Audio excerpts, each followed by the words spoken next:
I just wanted to start out with your respective recent projects that I just introduced you. You've done a lot. Okay, so that's not the only thing you've done. Can you just talk a little bit, really briefly, down the line, like how you came to the project? I'm first. Okay. I interviewed for it. I think, we all audition for our projects for the most part, and I definitely auditioned for this one. And I met with Deborah Kahn, the showrunner, and it was the first time in a while that I read a script that I was so very excited about. And I said to her, and I know I've said this story before, but I told her I would gnaw off my right arm to work on it, and she hired me. And here I am today. Well, for me, I've worked with Mark Bracachio before, so this is, I believe, is our third or fourth project. So she called me and said, "I want you to read this. It's going to be phenomenal. Please come on board." I read it. It's great. She's amazing, and yeah, just happy to be a part of it. You want this one? Yeah. I think we came to it because we had worked with Steve Levitan, who's one of the executive producers on Nobody Wants This, of Modern Family fame. And he was developing Nobody Wants This with Erin Foster. It was loosely based on her life. And so he introduced us to her, and we all had a great meeting. And that's how we got interviewed just like actors do. Exactly. It's funny, we were talking about this just a second ago of, are there particular genres that people come to you for, like, oh, you're drama or you're comedy? Like, are you guys typecast in certain areas? We certainly are. Very much so. Same. And we're happy to be. I mean, we're just happy to be working and excited that we get to do so many cool projects. But we rarely are thought of as drama guys or feature people. Mostly for most of our career have done half-hour comedies, which we love to do, but it's just we don't really get those opportunities outside of that. Yeah, we were just talking to Julie backstage about it, and she's saying the same thing. She's primarily thought of for dramas. I won't speak for you, but it's kind of the opposite. Just like an actor, I think actors get grouped into comedy or drama, and casting directors really do it the same. Well, I'm a little different, I guess. I get to. You do it all. So well, I think it's with the creators that I work with. Some work on comedy, some work on drama, or a combination of both. And I really started, I would say, off in the feature world more, and just sort of fell into television because a lot of my directors and producers started doing TV. So I've been fortunate enough to do all of it. She's also just better than us. No, it's just not at all. Not at all. And there you have it. So in the projects that I introduced you for, because again, I know you've done a lot, is there a particular actor or a role that you cast in that really, that this is a hard one, but stood out to you in these projects where you're like, I'm super proud of this, or this was an amazing fit, or this was really surprising? I don't know. Oh God, that's so hard. Yeah. You want us to go first? Please. I mean, I think ours was obviously Adam Brody. The show, Kristen Bell came attached with the project, and we did a big search for the quote unquote hot rabbi. Saw everybody in town, and Kristen had worked with Adam early on and said originally, like, this is Adam Brody. But we still went through the regular casting process. And by the end of it, everyone's like, it's Adam Brody. And we really lucked out in terms of the chemistry between the two of them, because I think the show really hinges on that. And sometimes you don't know what you're going to get when it's, two actors that they have appeared on screen together. I shouldn't say that. But he does an audition, and we were depending on this chemistry, without nobody ever having seen it, and that's why we really wanted to read as many guys as we could, just to see how it reads out loud, and for the producers to feel like they're seeing choices. But yeah, you just have to trust that. Okay, these people are going to work, and they did. Lo and behold, they did. Yeah. I think for the Diplomat, it was a bit different because I came to the project before anybody was attached, and we were sort of figuring out what that was. And every single and I feel very fortunate because I think every single person that you see on screen was in the first conversation, in terms of like type and tone, and and talking about who this character is. Oh, who makes sense? Kerry Russell. Oh, who makes sense? Rufus Sewell. Oh, who would make sense with this? Ando, and it came together in a really kind of wonderful, organic way. But I also think because the writing was so brilliant, the characters really jumped off the page, and it was a conversation about like just the shape of it and who would carry that torch to the end. So it was great. I didn't really think of that, but the whole thing of chemistry, that's got to be stressful thing. I mean, you could pick, okay, this person seems like they'd be good for this role, but then when you're putting it all together, you can't foresee. No, and sometimes, interestingly enough, sometimes you'll have two really great actors together. Separately, they're amazing, and then when you put them together, for some reason, the chemistry's just not there. Yeah. It's very odd, but and that's why with Forever, we saw so many amazing young actors for those roles, and we did chemistry reads. They had separate auditions, chemistry reads. We mixed and matched, the groups. And when you see the two that come together, I mean, you just feel it, the energy, like you said, it's organic, but it feels so natural and real. And we knew that with Lovey and Michael. But a lot of the other actors who we read at the same time, they got other roles in the show. Yeah. So I always like actors to know that sometimes you audition for a particular role. You may not get that role. It's not because you're not good enough. It's you just may not be right for that particular role. And we just kept them in mind for other parts. So keep when you're auditioning, you should always have that in the back of your mind, that you may not get this one, but you may get something else. And as casting directors, that's what we do. We think about, oh, you know what? I don't think he's right for that, or she's right for that, but maybe for this role. So we're always thinking about that.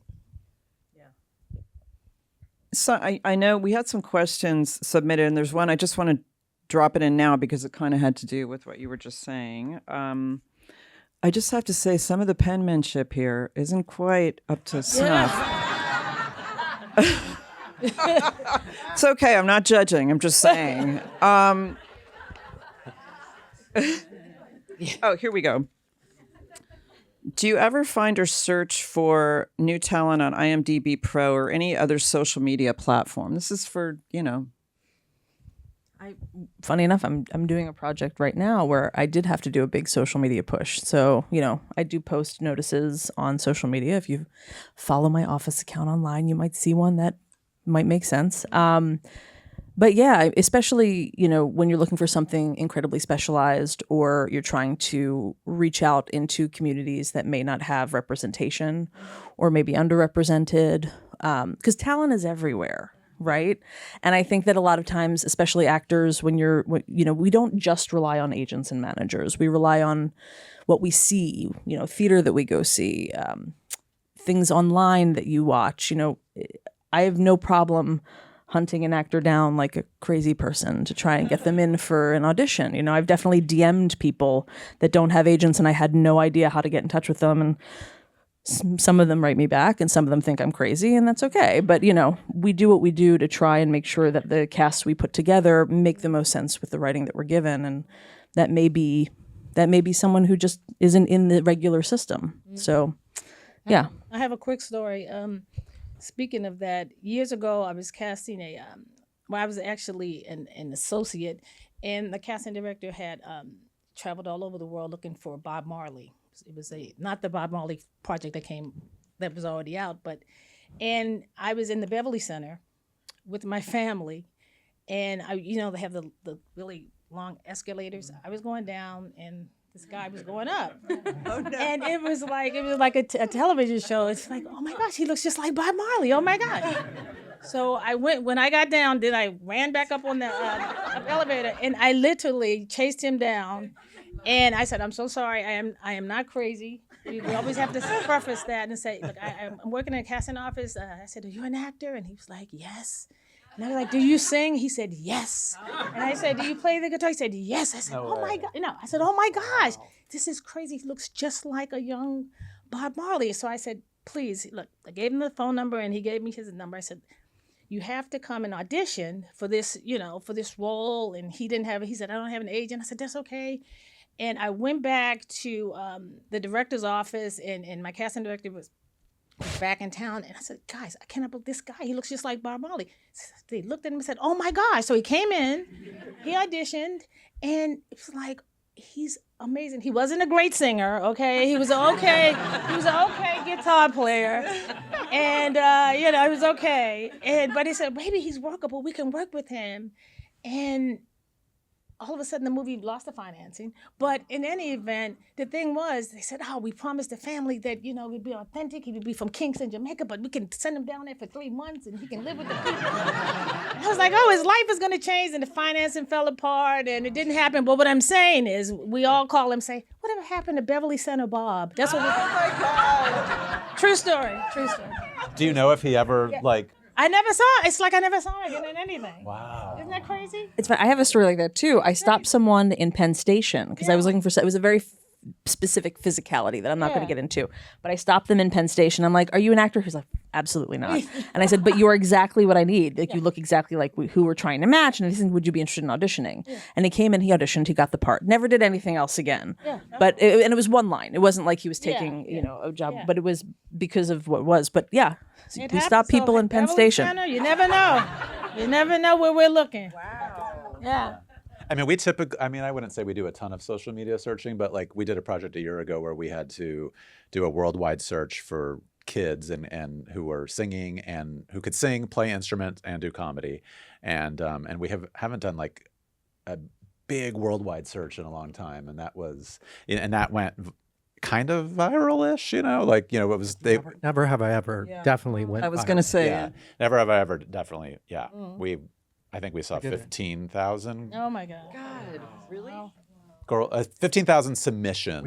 We had enough submissions that it crashed the Gmail account. Oh, yeah. wow. We couldn't receive anymore. Yeah. Because Mindy Kaling was the executive producer of that show, and she put it on Twitter, and then it just went That's so crazy. interesting that you said that, because when I cast Wanting Point, the part that happened too. It's like, what happened to you? It just crashed. Like, what is this about? Yeah. Her social media. That's crazy. Yeah. Wow. She's millions of followers and fans.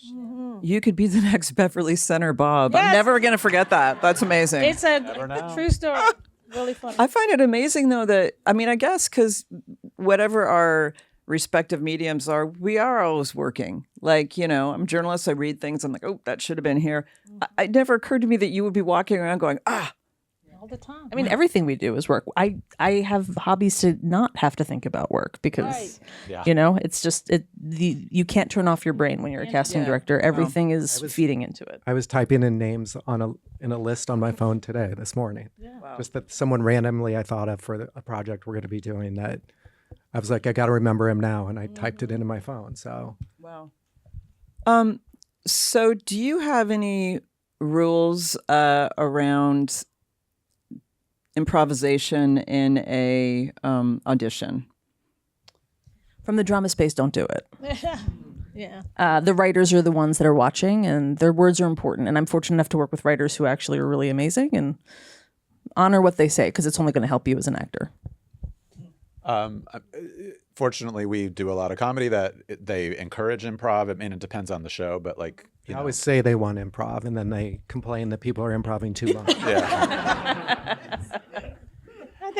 So it just depends on the show. It depends on the medium. I wouldn't improv in a multi-camera audition because those words are very specific and set up for a joke that's a formula, and the writers are just it's written specifically to hit that joke.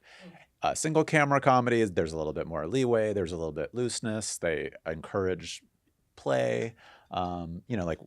So I think you just have to know what the show is and be smart. And it depends on the creatives too. I have some writers or showrunners like, I want to see them, have them do, a little more of this and that, and others like, no, just read the words. So it depends. Yeah. But you can always ask. Yeah. Right? Yeah. You can audition. Is it okay? Do I have to be word perfect? Is it okay? Do I have a little leeway? And people will be very honest about it. And sometimes a button, the end of the scene, fine. And we can pull you back, if you go too far or whatever. I mean, that's part of what we do, It's like you do your thing. I want to see your interpretation of it. And then I'll say, let's try something else. Like we got an audition the other day that was like, are these new sides? Like literally they just rewrote. There was just so many new words that I didn't recognize. And I'm like, did we get revised sides and nobody told me? They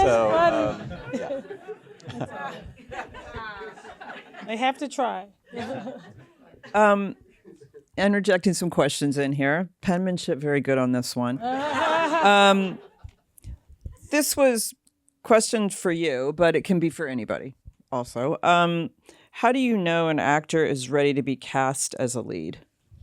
We were talking about that. Yeah. It's a tricky question, because you have actors who've worked really hard and have been in several shows and just may not have popped and gotten that one lead role. But the opposite of that is, I recently cast a new pilot, and there was a young actress who literally just graduated from Howard University. It's going to be a series regular in the show.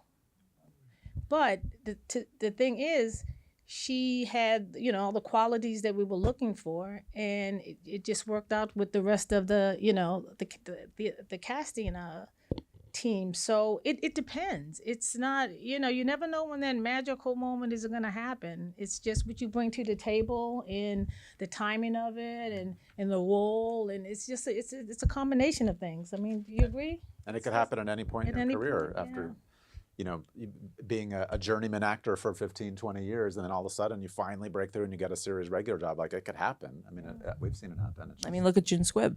Yeah. Exactly. And even like Lovey Simone, who's the lead in Forever, and everyone's like, oh my gosh, who is she? I cast her years ago in Greenleaf. She's done other things. Yeah. So this is sort of her, her amazing breakout moment. But she's been working for years. You just never know. Just keep working.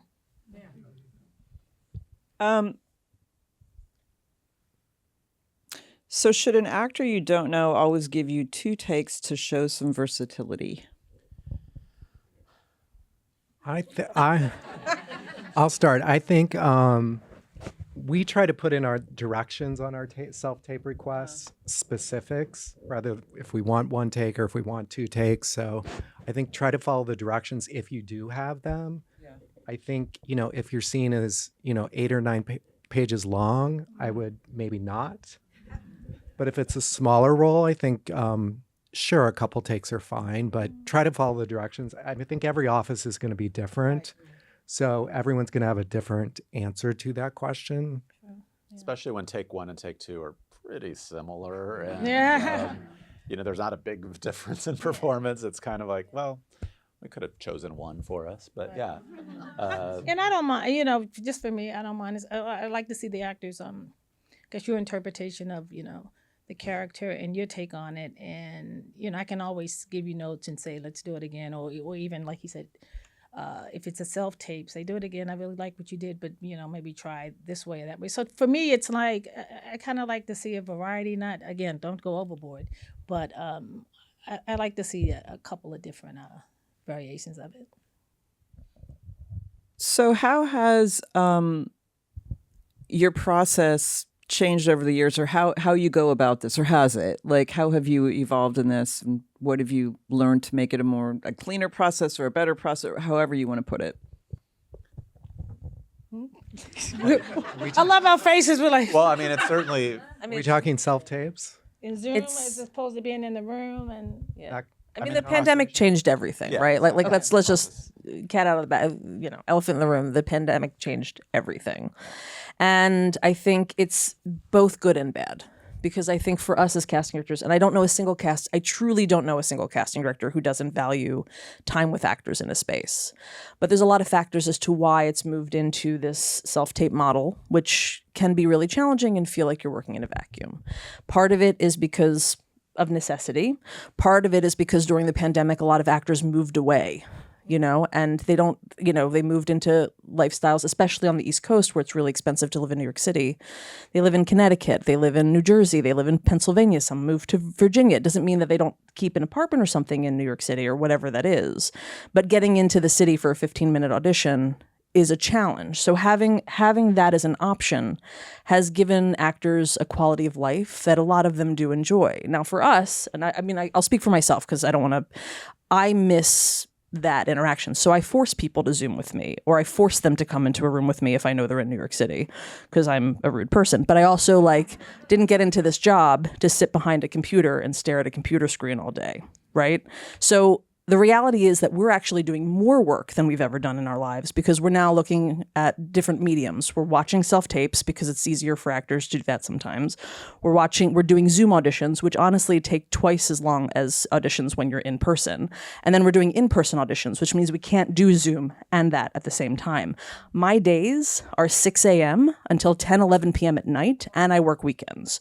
So I really want to dispel this myth that we are relying on this self-tape model to, not do our jobs, because that's not the case at all. And it has changed because it involves more work for us that we're happily doing because we love what we do. Yeah. But it's important to recognize that as well. We're able to see more actors in this current climate, in this current model, post-pandemic, because before, we only had an hour to do pre-reads,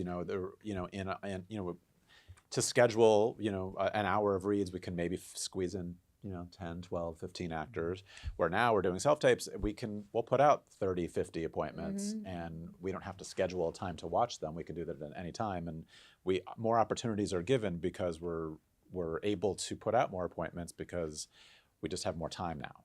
So I think also people that maybe wouldn't have gotten one of those 10 or 12 slots in the room, we can now see even just on self-tape, which is great for us because we're meeting so many new actors that way. And I can think of numerous examples of pilots we've cast in the last few years where actors probably wouldn't have gotten in the room that ended up being a series regular because they started with a self-tape that caught our eye and was fantastic, kind of moved through the process. And we've seen so many more actors domestically, internationally, we've introduced to so many new faces. So that's been a plus for me, but I still, in the room, I encourage it as much as I can. And I've been fortunate enough to have on a few of my shows and my features, they have to be in the room with the directors. So I've been in the room a lot more, and it's, it feels great. Yeah. I didn't even think of that, things moving out of LA or it being more expensive to live in those cities. So I have many questions around this, but when you're getting the self-tape, as you're calling it, sorry, I'm not super in this world. Yes. Does it, we were talking earlier about chemistry, right? I mean, how different is it for you? Do you have to use a different set of eyes when you're looking at that as opposed to in person? Yeah, because the actors don't have the benefit of having a redirection or anything. And so when I look at a self-tape, I'm looking at choices that are being made. I don't need anything to be perfect, but there's a lot of factors that go into what ultimately ends up on screen.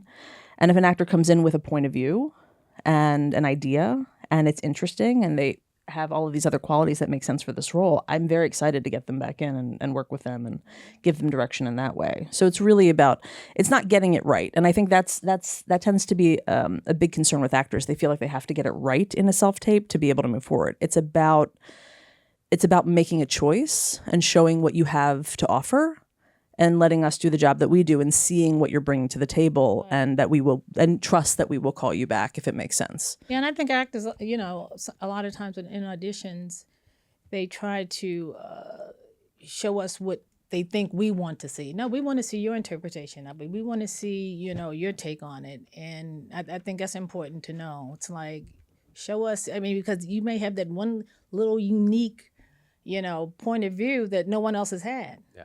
So that's There's nothing better than after weeks and weeks and weeks of searching for this role, trying to get it cast, and all of a sudden you get a tape that oh my God, somebody just did something that we haven't seen before, or it just makes it pop, or makes it, because sometimes these sides in terms of comedy can get real stale after weeks and weeks of reading them and just those same jokes. Every joke over and over. So when you finally hear somebody who's just nails it, you're like, oh my God, you hear angels singing. It's just, it's such a great feeling. So, do you ever see it's the genie going back in the bottle? In other words, you think it's going to remain this kind of hybrid way of getting all these different people, and it's not going to go back to how it was, right? I don't think it's going to. Yeah. I think it's always going to be this kind of hybrid version now. Yeah. A lot of producers also don't want to be in the room all the time now. They're so used to watching tapes now. On a lot of our shows, the producers, they don't want to be in the room. They want to be writing or on set. And so we don't even have access to them that we normally would back in the day, pre-COVID. And we're all getting together maybe further down the line when you're doing a chemistry read with two important characters and you have to see it. Sometimes we'll do that in person or we'll do that on Zoom. But eventually sometimes I'll get to meet in person. And I've seen some actors, I mean, on Zoom over the years who've gotten like really great at self-taping, So I think I've seen the growth, and I think it's helped some actors in a lot of ways with their confidence and being prepared. And so I think it's been a good thing. And for me, a lot of times I can see, as far as chemistry, who doesn't have chemistry on Zoom as opposed to who does have it. So it has some advantages. Right. And also remember, like, you are going to be in the mediums that we work in. It's not theater, it's film and television. So it has to resonate through that screen no matter what. Yep. That's a good point. It's kind of the end product almost in a way. The audition is kind of what you're going to be seeing on the screen. A lot of people watch shows on their laptop now. Yeah, they do. I would never do that. It's very bad for your eyes. That's why we all wear glasses. I guess you down there? We do. There, got it. That's funny. That's good. But self-tapes will do to you. What are the most common ways actors sabotage their own chances? Ooh.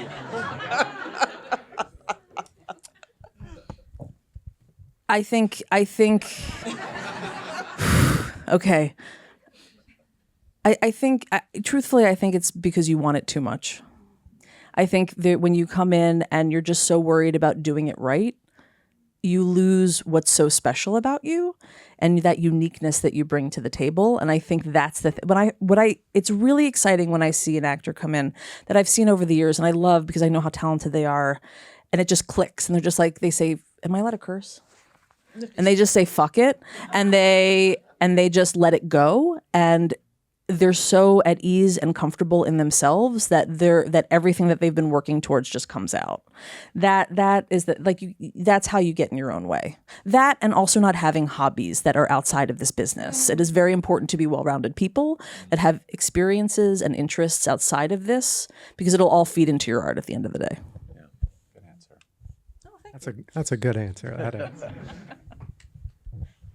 Nobody else wants to touch that. Well, I mean, we've seen back in when actors come in the room and we're with directors and producers in the room, I've sometimes seen actors put on a dog and pony show where they're tap dancing and just bringing in so much personality outside of the actual performance and the audition that they're here to do, and I've seen a director or producer sort of glaze over like, oh, I don't know if I want that energy on my set, and it's not because the performance is bad, and it's not like you're not a nice person, but sometimes it's a lot, and so I think just less is more. Go in, do what you need to do. You're not there to make friends, and do the read, ask if there's anything else they want from you, anything else in addition to what you just did, and then thank them and leave. And this has been my experience on a couple of occasions, pre-read them or self-tape or whatever, and you bring them in for your producer and director, and they're doing something totally different. It's like, wait a minute, what are you doing? Oh yeah. What?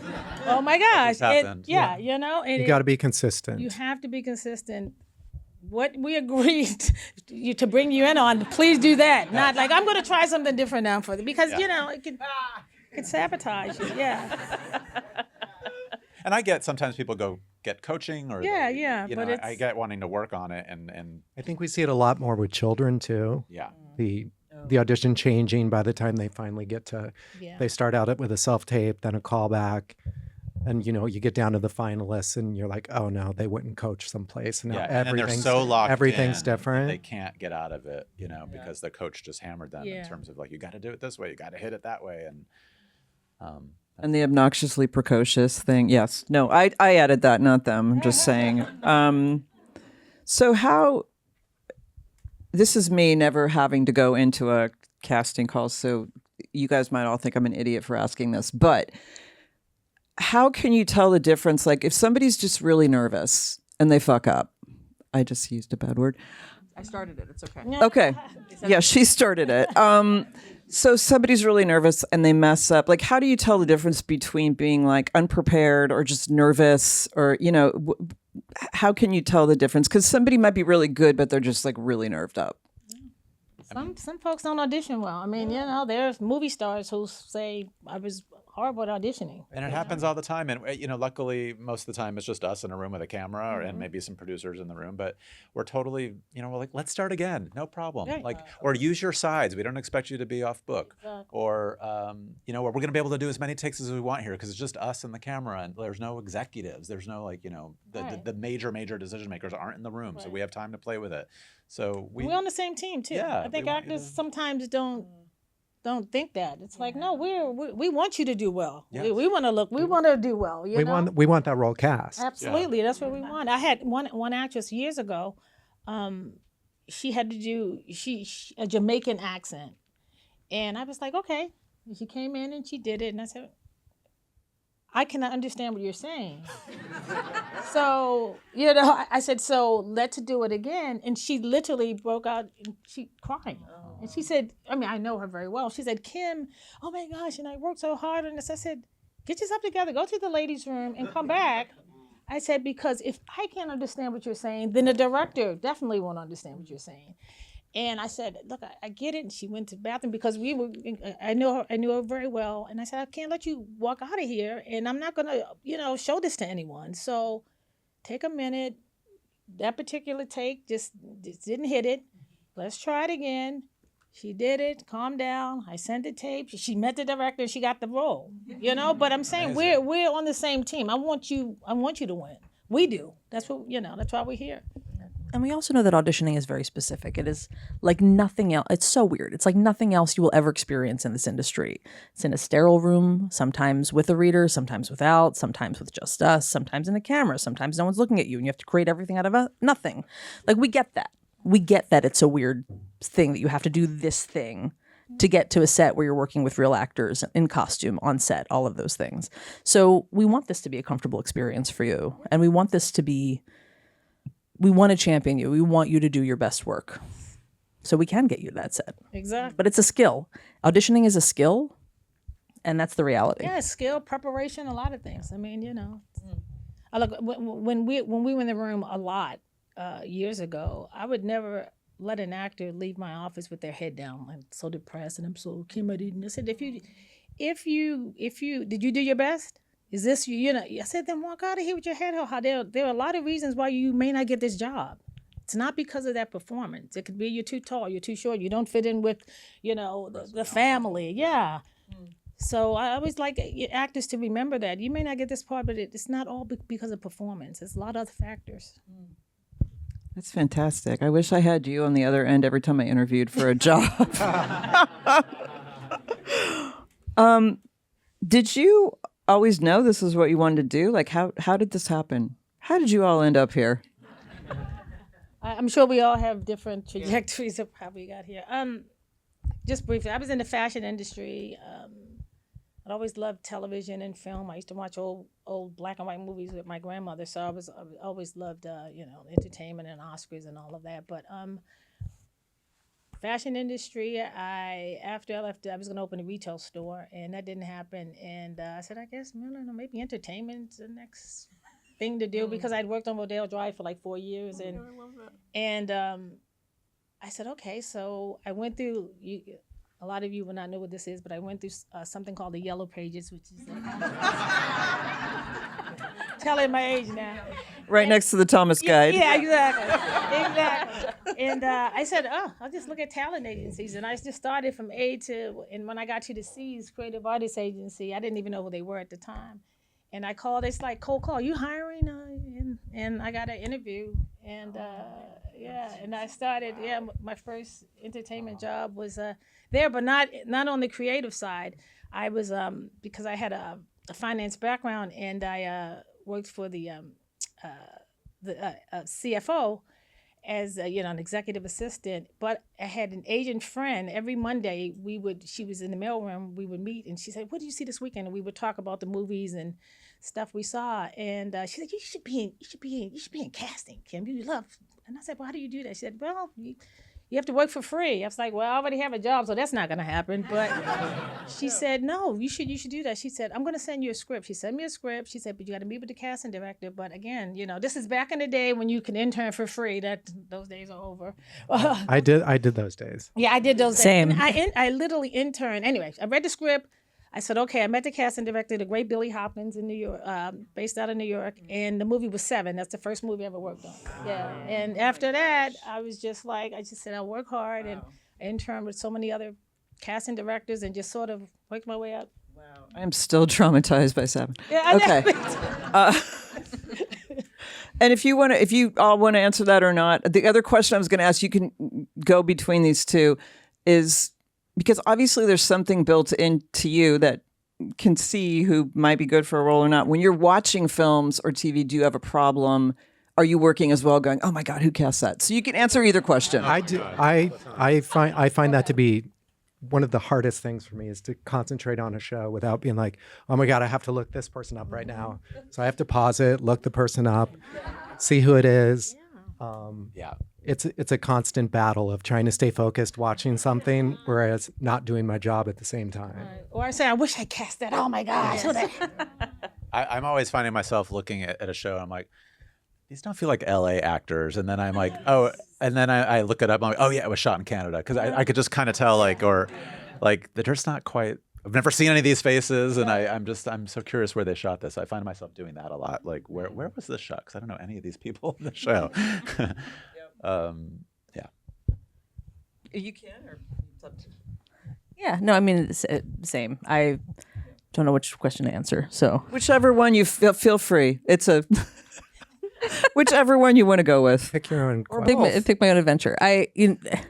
I think Kim has the best origin story. I thought I wanted to be an actor and realized very quickly in college that I was terrible at it, like truly terrible. But I got a bunch of internships, and one of them happened to be in casting, and it was amazing. And I was like, this is great. I get to work with actors all day, but I never have to be seen, which is awesome. And they hired me and then fired me in the same day for the job because they found someone with more experience, which was heartbreaking. But then, so I interned for free for a year while also doing, because I didn't have the funds to be able to afford that lifestyle in New York. So I worked 7 days a week. I'd wake up at like 6 a.m. I'd go down to the Manila Lane Theater. I'd do all the costuming for Cookin', the musical, and make sure that everything was pressed for their performance that night. I'd go to my free internship, and then I'd go to the Union Square Theater where I would run concessions, and it was under the table, and I would have cash in pockets so I could pay for groceries. And after a year, I got a job that was paid with Juliet Taylor doing the Woody Allen movies, and Mike Nichols. And then when she retired, Ellen Lewis inherited me, and I got to work for Ellen for a long time. And so, ta-da. When we were sitting backstage before we came out here, you all were talking about kind of like these amazing like high points or just memorable moments. Like Cloris Leachman came out, Mary Tyler Moore. Can you just like throw some of those out, those moments? Because I kind of love this stuff. Well, the question was like, what were some of Yes. some of the career highlights? Yes. Shows that we were proud of, and one of the shows we had mentioned was the show Hot in Cleveland that we did forever ago, and it was such a TV legend. Yeah, TV legends. Obviously bringing Betty White back onto television, and Valerie and Wendy and Jane, like major TV icons from the 70s, 80s, and 90s. And there was one episode where they were doing a Mary Tyler Moore sort of reunion, and it was around the time when Valerie Harper had announced that she didn't have much longer to live, and so they wanted to get everybody together, one last thing, and everybody came, and they wrote this story for them, and just to see Mary and Valerie and Cloris and Georgia and Betty was so excited to have them all there, and it was like the craziest week of just like, I can't believe I'm watching all these legends on stage, and and it was a beautiful, something that we're super proud of, and a beautiful moment to witness, and yeah, that was just one of those career highlights. No. Yeah, I mean, there's so many, I guess. You know? Yeah. There's just so many great just actors, and just to be a part of a show, and it gets picked up, and it has a great run or a feature film. I guess years ago, the table read. reading with for a film called Inside Man, which was like a really big movie. For me working with Spike Lee, you know, and to have, you know, be at the table read with like Denzel Washington, Jodie Foster, Clive Owen, all these, it was like this.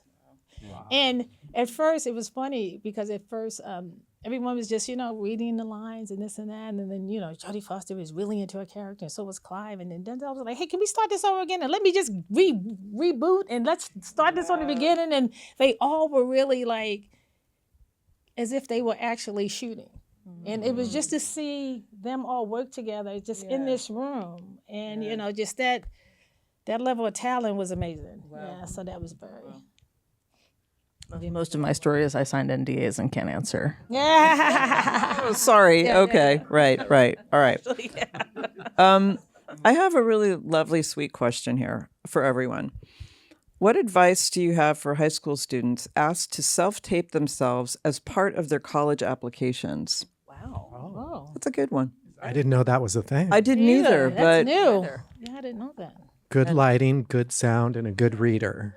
And make sure they can see your eyes. Exclusive to high school students. Yeah. And then make sure they can see your eyes. I think, Yes. you know, sometimes we get these tapes that where it's so far away you see the full body, but it's not about that because your performance on film is in your eyes. And it's in the subtlety of what you bring to the table. And so I think when you're doing that, even though you're doing a theater piece probably for a college application, keep it subtle, keep it interesting, keep it intimate in that way, so we can really see what's going on, and that'll But are we resonate. saying an audition for, or just like I want to attend your college? Oh yeah, that's a good question. so What is? I'm Yeah, confused. sorry. Yeah, what Oh, the, yeah. I'm not sure what they're asking for. I'm Yeah. assuming That's it's different. Do you want to out yourself? That is that's a different. little different if it's, Yeah. you know, you're just self-taping yourself. because you have to write the essay. Kids have to write the essay to get in. I'm assuming it's like selling yourself, basically, or who you are. But I think it's the same things would hold true for whoever it is sending it to you, whether Yeah, it's good eye contact, you know, not having your pets or anything in the video, or your friends hanging out with you. Neutral background. Yeah, nice, clean background. Yeah. always good advice. The little things. What advice do you have for actors who don't have many credits? I think right now is a great time to create your own content. You know, the industry is, you know, a little slower than it's normally been. And I think it's a great time for actors to, you know, create their own content, whether it be putting up videos on TikTok, on Instagram Reels, whatever it might be. I can't tell you the number of times we're looking at someone and I'll be like, Brett, you got to look at this person on TikTok. Like, they're hilarious. And it's just some random actor who's posted some video.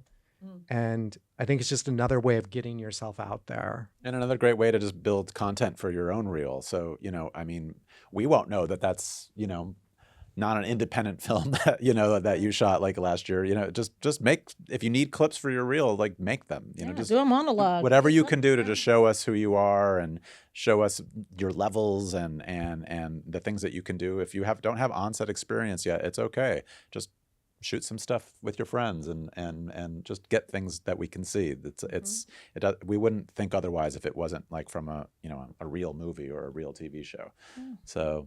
And there's always local theater. I mean, I Yeah. think I encourage actors to, you know, try to get into a few plays, you know, go through backstage. There are independent films all the time looking for actors, you know. And what should aspiring actors do when they meet you in person and they find out you're a casting director? What should they not say? All right, I'm going to tell a story. So when I come to LA, it's more specifically LA than it is anywhere else. I have a fake job. I'm going to totally out myself now. So my fake job is that I'm a managing director of a paper bag factory because no one will ask you questions. And why I do that is because when I come to LA, except for that one Uber driver who actually was in corrugated paper, and I had to lie for 45 minutes about paper because I felt bad about lying, and then it was really bad.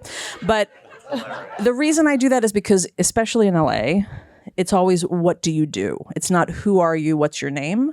So when you find out what we do, just continue the conversation like a normal human being. We're just like, that's awesome.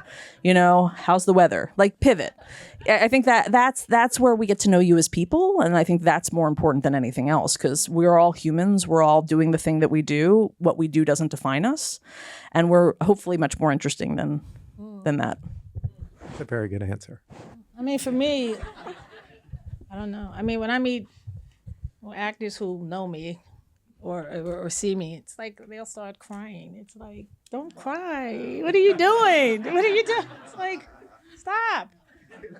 You know, it's just, you know, I'm, like you said, a normal person, like, you know, everyone else. And, you know, you know, it's endearing because it's, you know, very emotional, and, you know, you cast a lot of things, and, you know, shows that I really could relate to and that kind of thing.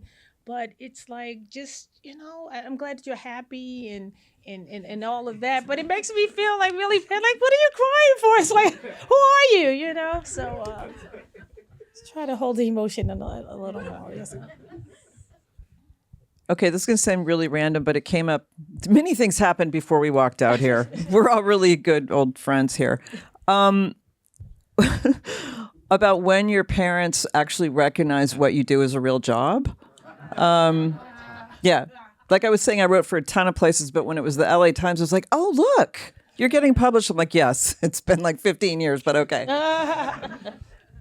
I mean, for me, it was, so my family's in the restaurant business. It's they opened a mom and pop shop in Bucks County, Pennsylvania. It's still around. It's older than I am. It's like the firstborn child.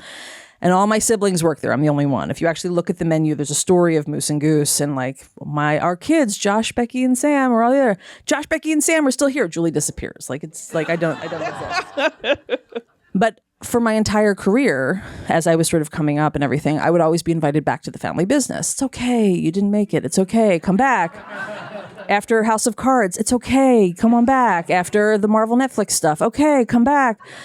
And my mom only watches NBC. So I cast Manifest. And after I cast Manifest, she's like, oh my God, you have a job? You're okay. I don't have to worry about you anymore. So it all worked out. Mine is probably my dad. You know, my parents are in the Midwest, and my dad hates every single show we've ever cast. He has a problem with every single show. I don't get it. I don't understand. Until Nobody Wants This, it's literally the first show that my 84-year-old dad loves. So, go figure. Yeah. That was the great thing about Nobody Wants This, I think, is that I think it can be for younger people, it could be for older people, it could be, obviously different cultures, and I don't know, for some reason that show just sort of hit the zeitgeist, and my parents were super proud of it. It was just really exciting to finally have a show that it might not be so niche and specific, and we've worked on some weird stuff over the years, and my parents are like, we tried, we just not It's not for us. Not for us. Yeah. Well, I mean, Yeah, you don't have to. I don't. Your mom loves you. My mom watches. She watches everything. My mom is upset mainly because she watches a lot of television, and she'll see my name on certain things. Said, you didn't tell me you were working on that, so she gets mad all the time. Is it harder to cast something that is a niche thing, or is it harder to cast something that is going to grab a wider audience? Because sometimes I think the wider approach is a little harder. I don't know. I'm just thinking of it when you're trying to appeal, not trying to, but when you know it's going to maybe appeal to more people. I don't know. Does it make the casting process different? I think it's hard to know which shows are going to have that broad appeal. I mean, so many times we'll cast a show that you think is going to be, oh, this is really going to work and be a big hit, and we're done after one season. Mm-hmm. So I think you never really know for a lot of times. Yeah. Yeah. It's a guessing game, really. What, Hit or miss, you never know. Yeah. Okay, and so we're going to have to wind down a little bit, but what would be your top tips for people in the room when they're going into this process? Auditioning, yes. I mean, I'm sure we're all in agreement. Preparation is the key. And for me, I tell young actors, first impressions are very important. especially, when we used to be in the room or even on the Zoom. A lot of times, a young actor will audition and say, Kim, can you just give me like 5 minutes? And they go into their, process. Don't do that, Don't do that. When you're ready, when you're auditioning, like I said, preparation is important. You have to come in, you have to have the confidence and instill the confidence in us that you are prepared and you're taking this very serious. And, when you do little things like that, it just takes up a lot of time. And it just, well, for me, it just shows me it's like maybe they're not ready. It's not, it's not cute. It doesn't make you feel like I'm, an actor. It's so just be prepared. Come in, do what you have to do, and just have the confidence, and let me see your interpretation of it. That's my advice. One thing I know it's frustrating when you don't get the script and you don't know what the show is, and especially if it hasn't aired yet. So I get it. Sometimes you're just making choices that you don't get the tone. You're not really sure if you're nailing exactly what they're looking for. But I think just the best thing you can do is maybe do some research on those writers, see some of the things they've done before, watch an episode of something that they've done, so you can kind of be like, okay, so this guy's not so super jokey, or it's a much more subtle humor, speaking specifically to comedy, or this show is, and obviously you can tell the difference. Hopefully, the difference between single camera typing on a script and multi-camera typing in terms of the way it's spaced out. So if you see it's a multi-camera show, then there might be a little bit more energy, or there might be a room for some maybe a little bit bigger choices. So just trying to do as much research as you can on the show, even though you might not have had a chance to read a script or see a full episode yet. Try to do what you can just to get the tone of it, so that you're making an informed and smart choice. Yes. Yes. All right. Awesome.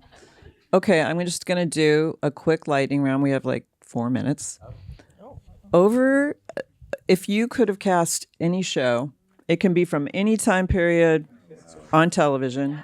It could be a film, but I want to narrow it down. So over 75 years of television or whatever. But is there like one show or 2 shows where you're just like, oh God, I wish I could have? Not knowing anything, mine would be something like Columbo. Do you guys know Columbo? No. Poker Face, okay? TV show or film? It can be anything. Pick, yeah. Well, I'm going to mention they won't know at all. I'll just go with Friends. I mean, I'm a huge sitcom fan my whole life. Yeah. And classic. Yeah. I'm really stumped with this Yeah. one. Yeah. Sorry. One of my favorite movies, The Godfather. Maybe that, I guess. Godfather? Okay. All right.